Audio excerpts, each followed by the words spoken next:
بسم اللہ الرحمن الرحیم صلی اللہ العظیم رب العرش العظیم یشفیک یا شافی و کافی و آمین۔ السلام علیکم، میں ہوں آپ کا ہیلتھ کوچ ڈاکٹر سید فیضل جیلانی۔ سوجن یوں تو جسم کے کسی بھی حصے میں ہو سکتی ہے، لیکن ٹخنوں اور پاؤں کی سوجن ایک ایسا مسئلہ ہے جس میں کافی لوگ جس سے متاثر ہوتے ہیں۔ ٹانگوں کی سوجن عام طور پر دو وجوہات کی وجہ سے ہوتی ہے۔ ایک تو وہ ہیں جو آسانی سے ختم ہو جاتی ہیں، دوسری کچھ سنگین قسم کی ہیں۔ آسانی سے ختم ہونے والی میں ایک تو ہے زیادہ دیر تک کھڑے رہنے کی وجہ سے سوجن کا ہونا، دوسری دن کے دوران شدید گرمی میں اگر کام کر رہے ہوں تو اس کی وجہ سے بھی سوجن ہو سکتی ہے، اور تیسری ہے کھیل یا کسی اور جسمانی سرگرمی سے یا اس کی زیادتی سے سوجن کا ہونا۔ یہ وجوہات عام طور پر عارضی ہوتی ہیں، اس کے لیے زیادہ علاج کی ضرورت نہیں پڑتی، تھوڑا سا آرام کرنے سے بھی ٹھیک ہو سکتی ہیں۔ اصل مسئلہ ہے سنگین وجوہات کا، جیسے دل، جگر یا گردوں کی بیماریاں یا ان کے مسائل، لمف ایڈیما یا پھر ٹانگوں میں وریدوں کی بیماری جو ہوتی ہے، ویریکوز وینز وغیرہ ہیں۔ یہ مسائل زیادہ سنگین ہوتے ہیں، ان کے لیے صحیح تشخیص اور علاج ضروری ہے۔ آج کے اس ویلاگ میں آپ کو اس مسئلے کو کم کرنے کی کچھ قدرتی طریقے اور ضروری وائٹامنس کے بارے میں بتاؤں گا جو سوجن کم کرنے میں آپ کی مدد کر سکتے ہیں۔ لیکن اگر سوجن مستقل ہو یا بڑھتی جائے تو فوراً کسی ڈاکٹر سے رجوع کریں تاکہ مرض کی بروقت تشخیص کی جا سکے اور علاج ہو سکے۔ بات شروع کرنے سے پہلے آپ سے درخواست ہے کہ صحت و تندرستی کے بارے میں نئی معلومات حاصل کرنے کے لیے چینل سبسکرائب کر کے بیل آئیکن پر کلک کرنا نہ بھولیں تاکہ آپ کو آنے والی ویڈیوز کی بروقت اطلاع مل سکے۔ سوجن کم کرنے کے لیے سب سے پہلے تو غذا اور وائٹامنس کی اہمیت کو سمجھنا نہایت ضروری ہے۔ یہ صرف ویسے سوجن کے لیے نہیں بلکہ ہر بیماری کے لیے ضروری ہے۔ زیادہ تر لوگ اس بات سے ناواقف ہیں کہ ان کی غذا ان کی صحت پر کیا اثر ڈالتی ہے، اور بہت سے جاننے کے باوجود اس سے لاپرواہی برتتے ہیں اور کھاتے رہتے ہیں۔ آپ شاید جانتے ہوں گے کہ سب سے پہلی چیز جس پر میں کافی زور دیتا ہوں زیادہ تر وہ ہے پروسیسڈ اور جنک فوڈ سے مکمل پرہیز۔ پروسیسڈ اور جنک فوڈ کھانے سے آپ کے جسم میں اہم معدنیات اور وائٹامنس کی کمی ہو سکتی ہے۔ ان میں سے ایک جو ہے وہ معدنیات پوٹاشیم بھی ہے، جو جسم میں پانی کو کنٹرول کرنے کے لیے نہایت اہمیت کا حامل ہے۔ جہاں تک وائٹامنس کا تعلق ہے تو سوجن کم کرنے کے لیے سب سے اہم وائٹامن ہے وائٹامن B1 جسے تھائامین بھی کہتے ہیں۔ یہ پانی میں حل ہونے والی وائٹامن ہے جسے جسم آسانی سے جذب کر لیتا ہے اور آسانی سے نکال بھی دیتا ہے۔ یہ قلب کو مؤثر طریقے سے خون پمپ کرنے میں مدد دیتی ہے، جس سے جسم میں پانی جمع ہونے کا اور سوجن کا خطرہ کم ہو جاتا ہے۔ اس کی کمی سے دل کے مسائل پیدا ہو سکتے ہیں، جن کی وجہ سے ٹانگوں میں سوجن ہو جاتی ہے اور ہوتی رہتی ہے۔ شدید کمی کی صورت میں ایک بیماری ہے جو بیری کہلاتی ہے، وہ بھی ہو سکتی ہے، جس میں ٹانگیں کافی سوج جاتی ہیں۔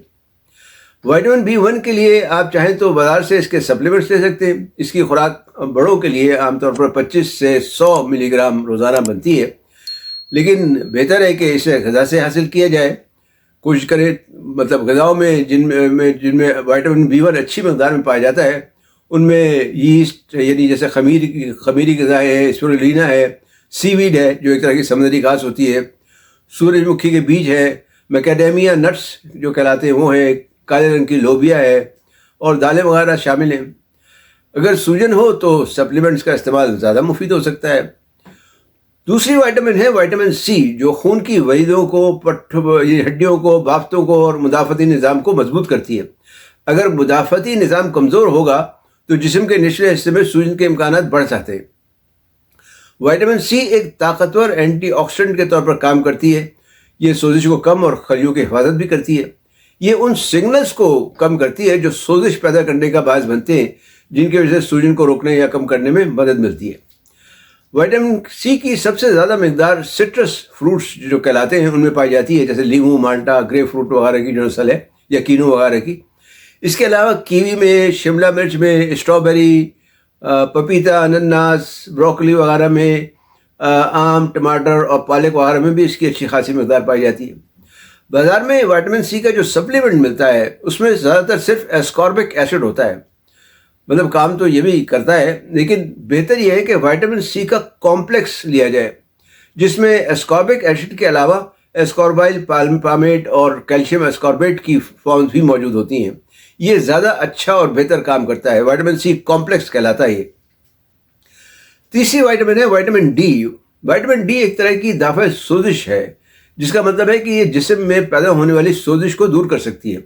چونکہ سوجن میں ساتھ ساتھ سوزش بھی ہوتی ہے، اس لیے وائٹامن ڈی سوزش کم کرنے میں بھی مدد دے سکتی ہے۔ اسے سن شائن وائٹامن بھی کہتے ہیں کیونکہ یہ سورج سے حاصل ہوتی ہے۔ آپ صرف 30-40 منٹ اگر آپ دھوپ میں بیٹھیں تو اس سے جسم میں اچھی خاصی وائٹامن ڈی کی افزائش ہو جاتی ہے۔ لیکن تحقیق کے مطابق دنیا میں تقریباً دنیا بھر میں 95% لوگوں کو وائٹامن ڈی کی کمی ہے۔ تو اس کی سطح برقرار رکھنے کے لیے یا تو وائٹامن ڈی سے بھرپور غذائیں کھائیں، مثلا انڈا ہے، دودھ، دہی، مکھن وغیرہ ہے، پنیر ہے، مچھلی خاص طور پر سرمئی یا سالمن یا سامن جسے کہتے ہیں وہ ہے، یا پھر کم از کم 1 گھنٹہ دھوپ میں وقت گزاریں۔ ان وائٹامنس کے علاوہ کچھ سپلیمنٹس کی چائے پینا بھی سوجن میں مفید ہو سکتا ہے، مثلا سبز چائے ہے جو ایک قدرتی پیشاب آور ہے یعنی ڈائیوریٹک ہے، پارسلے کی چائے ہے جو پانی جمع ہونے کی وجہ سے سوجن دور کرنے کے لیے کافی مشہور ہے اور کافی استعمال ہوتی ہے، اور ککروندے کی خشک پتوں اور جڑ کی چائے جو دافع سوزش ہے کے ساتھ ساتھ جگر اور گردوں کی صحت کے لیے بھی مفید ہے، بلکہ یہ قوت مدافعت بھی بڑھاتی ہے اور بلڈ پریشر بھی کم کرتی ہے۔ خلاصہ یہ ہے کہ ٹخنوں اور ٹانگوں کی سوجن ایک ایسا مسئلہ ہے جس سے کافی لوگ متاثر ہوتے ہیں۔ اگر سوجن مستقل ہو یا بڑھتی جائے تو فوراً کسی ڈاکٹر سے رجوع کریں تاکہ مرض کی بروقت تشخیص اور علاج ہو سکے۔ امید ہے یہ معلومات آپ کے لیے فائدہ مند ہوگی۔ انہیں اپنے دوست احباب سے بھی شیئر کریں، علم پھیلانا بھی صدقہ جاریہ ہے۔ ویڈیو دیکھنے کا شکریہ، لائک اور کمنٹ کرنا نہ بھولیں۔ صحت مند، تندرست اور شاد آباد رہیں۔ والسلام علیکم ورحمۃ اللہ وبرکاتہ۔